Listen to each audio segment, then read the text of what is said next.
Hey everyone, due to YouTube's new algorithm, please don't forget to like the video and subscribe to help the channel grow, and comment too.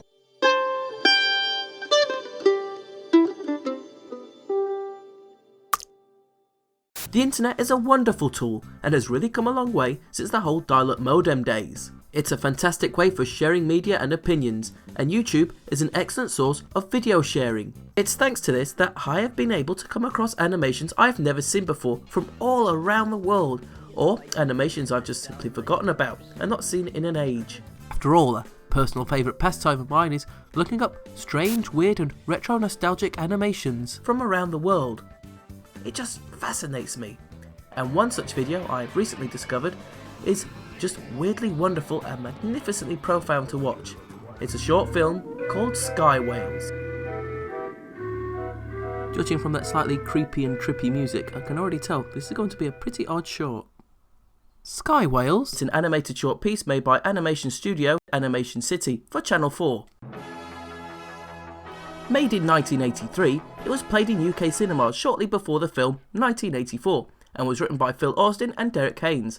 It was also shown on Christmas Day in 1983 on Channel 4. Back then, Channel 4 had an animation department and funded British independent animated films. That lasted all the way from the early 80s to the late 90s, just before South Park came and destroyed their animation department. Anywho, it's a short story about an alien tribe who reside on a floating gas giant on an island, filled with gassy flower fauna that keeps the island afloat. This short is excellent at showcasing this alien tribal society, showing you this fantasy island that they live on, and gives you a look into their daily life of what could be described as a hunt. In terms of appearance, these guys do look very alien-esque, humanoid but still different enough to look altogether like a different species. These native inhabitants, I have found upon research, do in fact have a name for their species. They are indeed called Pearlians, and the Pearlians we discover talk in a manner of indecipherable doots.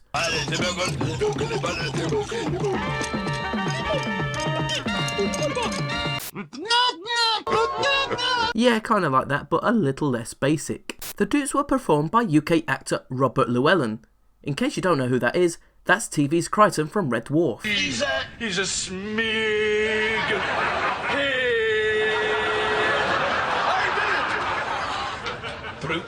Okay, now getting on to the film. In the establishing opening shot, we can see that this is an alien fantasy island, which lets you the viewer know that we're in an alien world entirely. The alarms are sounding, signalling the beginning of the hunt. This guy right here is our protagonist Pearlian, and he looks to have overslept. Through the way that he is animated and suggested body language, he appears to be sluggish and tired, unlike the rest of his brethren. So after the trial of getting out of bed, he goes off to grab his spear, ready for the hunt. And is greeted by his wife and child, and through the doots and body language, I think she's warning him of something.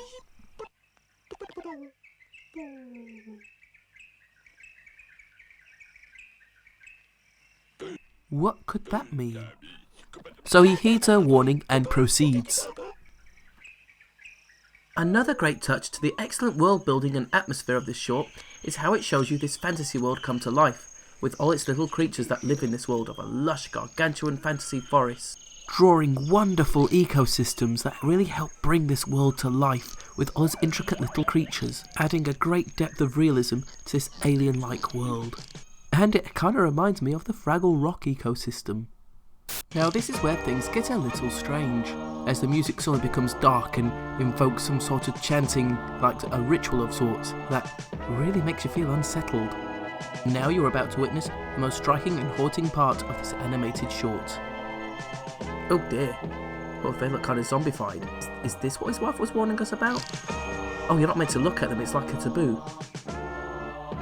It's just something about that bit that's so haunting and unsettling and it makes you feel uncomfortable.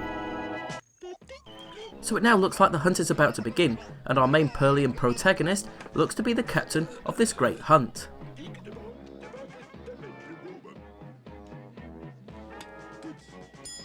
And no, that's not the bells going off on your messenger on Facebook, that's the actual bell sound effect in this animation. So onto the boat they hop, and then begin to launch their fantasy style yet little more advanced than the Flintstones vehicle's airship. And so they go forward into the sky, beginning the hunt. The hunt for what exactly? Why Skywhales, of course. if you can really call them Skywhales. Well, the alien equivalent of Skywhales at least. Well, they do look graceful and are animated beautifully and look just absolutely majestic, if not a little destructive. And so the hunt begins, with the Skywhale smashing a boat, and before these poor Pearlians fall to their death, you can see how they utilise the flower fauna, with a gaseous ability to help them keep aloft and use as parachutes. Another great example of showing how this culture adapts to their fantasy-style world, utilising what they have as a technology to help them in their hunt. Our hero heeds the call and takes the rein to bring this beast in. Wow, this soundtrack really is dramatic and intense, isn't it?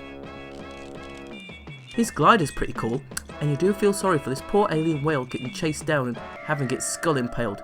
Kinda painful. Yeah, ouch! Ooh, that ain't nice. So after some more painful skull harpooning, they eventually tire the beast out and are able to take it home. Boy, by the way it's drawn, you really do feel sorry for this creature.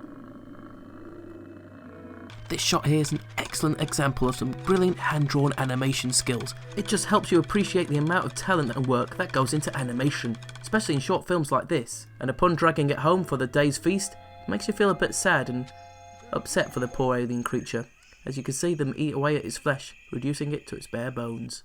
But hey, an alien's got to eat, right? So night has finally fallen, and everyone's enjoying the reward of the hunt. And the main Pearlian son seems to be discussing the methods and weapons of the hunt, whereas our main Pearlian seems to be having a case of the hiccups. At least I think it's the hiccups. Ooh, he's gone all white. What's that about? Oh dear, even his wife and son look perplexed. It's rather shocking. Rather disturbing, even. Oh dear, and there's that creepy music again. Ugh. This is where this short falls into that creepy and weird sector of animation, as we see a somewhat zombified version of our main protagonist. That white complexion with the hollowed out eyes, it's just really creepy and unnerving. Ugh. He becomes like a zombie and goes into a trance-like walk, like the other priest did earlier on in the film. It seems like this is some sort of custom ritual. So in horror and awe, his wife and child follow him into his trance-like state into the temple, where not even the temple priests are allowed to look at him. This is where each shot becomes more suspenseful than the last. But it does have some very nice dramatic shots though. Oh look, there's some sort of weird ethereal sort of mist surrounding his body. Ooh, what is going on? And now this is where the animation shots get a bit intense. As you can see, it's like slowly waiting. His wife and child's watching, the music stopped, and oh, it's zooming in his face, and whoops, there he goes, down the hole. Bye, friend.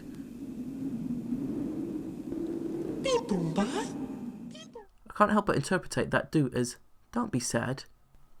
Insert the weird falling music, and oh, he's cocooning himself. His body's becoming mummified.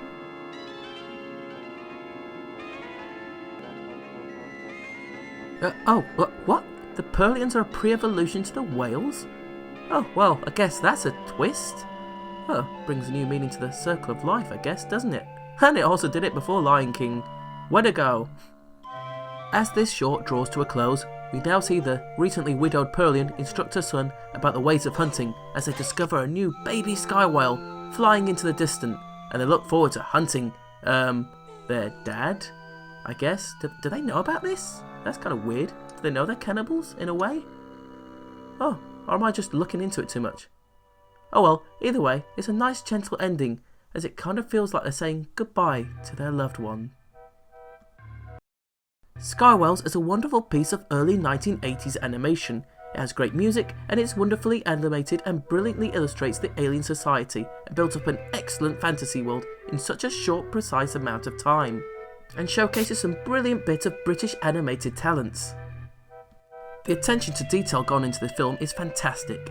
The music is wonderfully early 80s and creepy to a fashion that it helps emphasise the creepiest parts of this short. It definitely falls into that weird category of animations that you usually stumble across on YouTube, and it's definitely deserving of some more attention and praise. I mean, it's just so creepy and weird and beautiful in its own odd little way. I full-heartedly recommend looking it up on YouTube. It's very easy to find. Just search Skywhales and you'll see the full film online. In all, Skywhales is just one of those animated short films that makes you say, what on earth did I just watch? Well, in case you're wondering what you just watched, you indeed just watched a Blue Artisan video. If you would like to purchase an official copy of Skywhales, then you can, right here at the BritishAnimationAwards.com website. I'll put the link in the description. It's located on the British Animation Classics Volume 1 and can be purchased through PayPal worldwide, in Europe as well as the UK. Thanks for checking out today's video and expect more to come. I aim to do at least one video a month of some rare, unique British and other animations from around the world. Don't forget, I've added a Twitter in the description and Facebook as well if you want to keep in touch with my page and see what new exciting stuff I've got coming up in the new year. You can also check out my last video right here. I'll catch you later, guys. Bye!